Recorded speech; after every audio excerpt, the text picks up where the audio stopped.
Lasting কৰি আছে। তবে ৰাস্তা কি হ'ল? এইটো ভাঙিছে অঁ। জানিছোঁ এতিয়া যাব পৰা সোমাব লাগিব, মিলাব লাগিব না আপোনাৰ।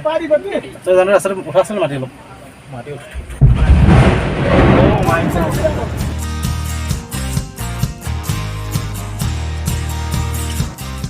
Good morning guys. এতিয়া মুকনাথৰ পৰা পখৰা যাবৰ কাৰণে আহি আছোঁ ৰুমৰ পৰা ওলাই পেলাই জাষ্ট। আৰু সময় এতিয়া 5 বাজিছে ৰাতিপুৱা। যোৱাকালি যিহেতু নেপাল বন্ধ আছিলে, চ' আমি যোৱাকালি যাব নোৱাৰিলোঁ আৰু যোৱাকালি ক'তো ঘূৰাও নহ'লে, দিনভৰ ৰুমতে থাকিলোঁ, শুলোঁ। আৰু আজি এতিয়া আশা কৰিছোঁ যাতে জীপ পাওঁ আমি ইয়াৰ পৰা যাবলৈ, কাৰণ যোৱাকালি কথা পাতিছিলোঁ আহিব বুলি কৈছে। আজি যদি পাওঁ আমি যাই আজি পখৰা যাম।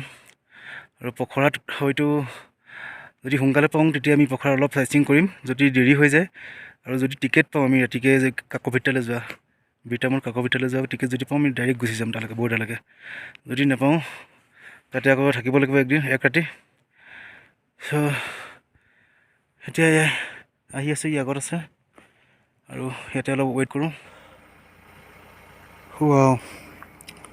আমাৰ ইতিমধ্যে গাড়ী আহি ৰখি আছে আৰু এতিয়া আমি যাম ইয়াৰ পৰা ডাইৰেক্ট পখৰা। কি ভিউ! আমি কালি এটা লেক এটা আছিলে, ইয়াত আহিব পাৰিলোঁ হয়, কিন্তু দিনটো শুই থকা হ'ল আৰু কিবা মন নগ'লে আহিবলৈ। চ' এতিয়া দেখিছোঁ লেকটো ওচৰতে আছে, বেছি দূৰত নহয়। শুনিছিলোঁ লেকটো ইয়াত আছে বুলি, মই ভাবিছোঁ আঁতৰত আছে বুলি ভাবিছিলোঁ। বেছি দূৰ নহয়, ওচৰতে আছিলে। ইয়াৰ পৰা পাহাৰত অলপ বগাই গ'লেই পালোঁ হয়। আৰু ইমান ধুনীয়াকৈ এতিয়া পোহৰ হৈ আহিছে চাৰিওফালে।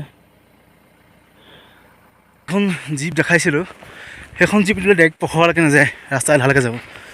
চ' তাতে ৰখি থাকোঁতে এখন জীপ আহিছিলে আমাৰ নিবলৈ। 2 কিলোমিটাৰ আগত, 2-3 কিলোমিটাৰমান আগতে জীপখনৰ অলপ কিবা প্ৰব্লেম হ'ল। তো মানুহজন বাইক স্কুটি লৈ আহিলে, আহি পেলাই আমাৰ তললৈকে গৈ পালে।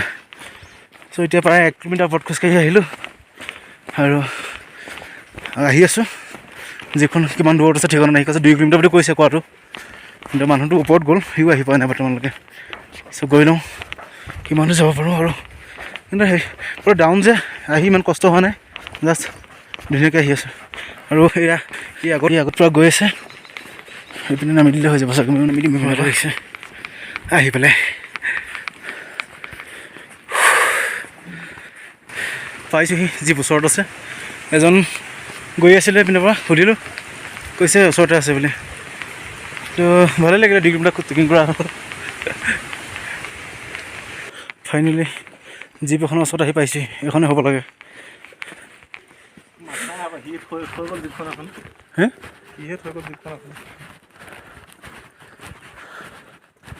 তো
পুৰা ৰাস্তা ব্লক হৈ গ'ল। আমি গাড়ী অলপ আগত ৰাখি পেলাই আহিছোঁ ইয়াত চাবলৈ। বহুত বেয়াকৈ মানে আংঘাত কেতিয়া JCB-বিলাকে এইবিলাক পূৰা ৰাস্তাত বনাই আছে, দেখাইছোঁ আপোনালোকক।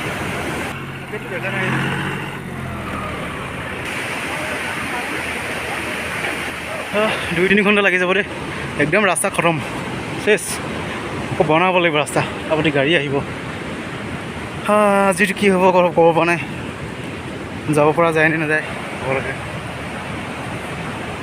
এতিয়া আকৌ 2 কিলোমিটাৰ খোজকাঢ়ি যাব লাগিব আগলৈ। গাড়ী ৰখাই থৈছে ইয়াতে, আৰু হোটেলত ভাতটো খাই ল'লোঁ। খাই বহি আছোঁ, কিমান টাইম বহি থাকিব লাগে গম নাপাওঁ। বহুত গাড়ী ৰখি আছে ইয়াতে, আৰু হোটেল অকল এখনেই আছিলে ইয়াত। আৰু 2 ঘণ্টা লাগিব বুলি কৈছে, চাই লওঁ কি হয়। পৰা নাই এতিয়া 2 ঘণ্টা সময় হৈ গ'ল, 2 ঘণ্টা বেছি হৈ গ'ল। পূৰা গাড়ী মুঠলৈ লাইন পাতি আছে গাড়ী, ৰাস্তা ঠিক হোৱাই নাই, অলপ টাইম লাগিব হ'বলৈ। এতিয়া বম ব্লাষ্ট কৰিব পাহাৰত, চ' গাড়ীবোৰ অলপ পিছলৈ লৈ আহিছে। আৰ্মি আহিছে, নেপাল আৰ্মি, নেপাল পুলিচ। ইয়াতে অশান্তি লাগিছে দেই, ৰখি তেতিয়া ওপৰত ৰখি আছে, 3 ঘণ্টা ওপৰত হৈ গ'ল। এতিয়া বম ব্লাষ্ট কৰিব, তাৰপিছত ৰাস্তা ঠিক কৰিব। গোটেই ৰাস্তাতে মানে খহি গুচি গ'ল, একেবাৰে ইয়াৰ পৰা তললৈ খহি গুচি গৈছে। আৰু মানে ইয়াতে এটা কথা কি, আপোনালোকে যদি কেতিয়াবা মুক্তিনাথ ধাম দৰ্শন কৰিব আহে নহয়, যদি প্লেনিং যদি 3 দিনে কৰি আহে, আপোনালোকে 5 দিনৰ কাৰণে সাজু হৈ আহিব। ইমান তেনেকুৱা চিটুৱেশ্যন হৈ যাব পাৰে, কেতিয়াবা নহ'বও পাৰে, বাই চান্স থাকিবলগীয়া হ'ব পাৰে। আমাৰ যেনেকৈ যোৱাকালি থাকিবলগীয়া হৈ গ'ল, ইয়াতে 1 ৰাতি এনেই থাকিবলগীয়া হৈ গৈছে গাড়ীৰ কাৰণে। তাৰপৰা আজি গাড়ী যেনে তেনে পাই আহিয়ে এতিয়া অৱস্থা এয়া।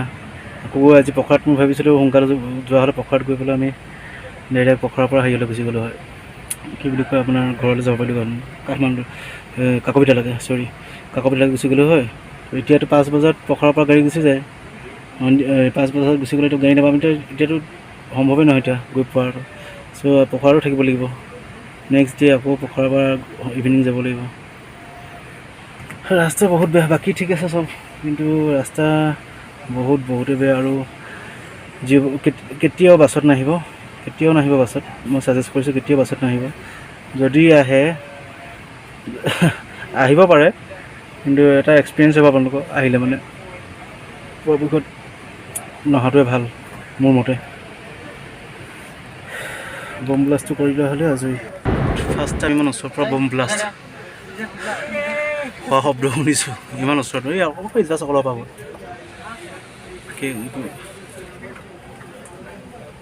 এই কাকতি মিটিং অ'কে? ব্লাষ্টিং কৰি আছে, তবে ৰাস্তা কি হ'ল? এইটো ভাঙিছে। জানিছোঁ, এতিয়া যাব পৰা মিলাব লাগিব নহয় আপোনাৰ। তই জানো ৰাস্তাটো উঠাইছে নে মাটি অলপ? মাটি গোটেই ওপৰৰ পৰা শিল খহি আহিছে ধৰকে পাহাৰৰ পৰা।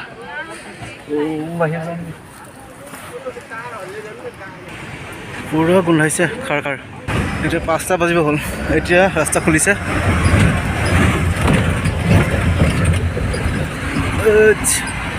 ইয়াতে বম ব্লাষ্ট কৰিছিলে।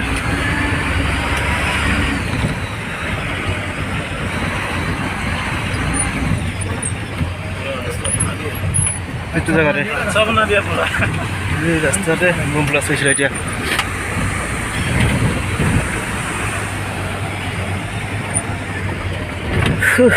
পখৰা গৈ লওঁ।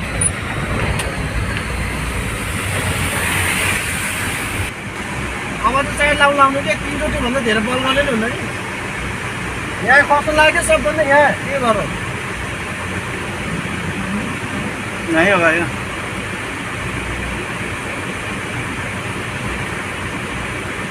सबै खाल्टो बनाइदियो यसले। खाना देगा।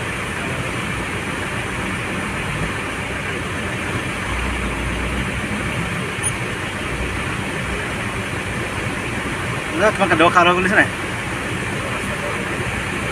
এতিয়া আমাৰখন যাব এতিয়া।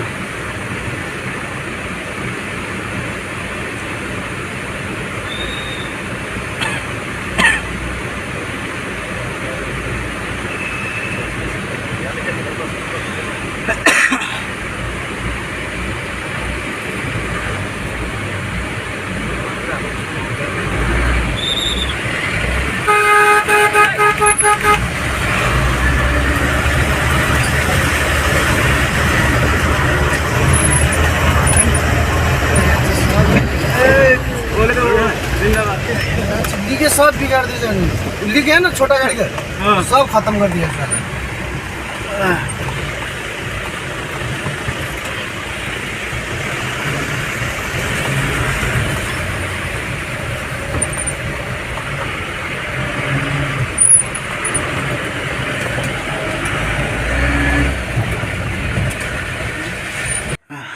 আমি জাষ্ট অলপ আগত আহি পেলাই পাইছোঁহি।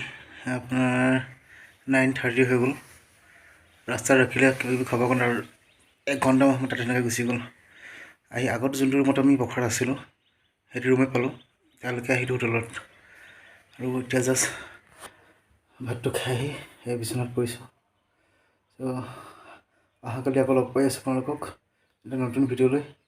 চ' আজিলৈ বাই বাই, গুড নাইট।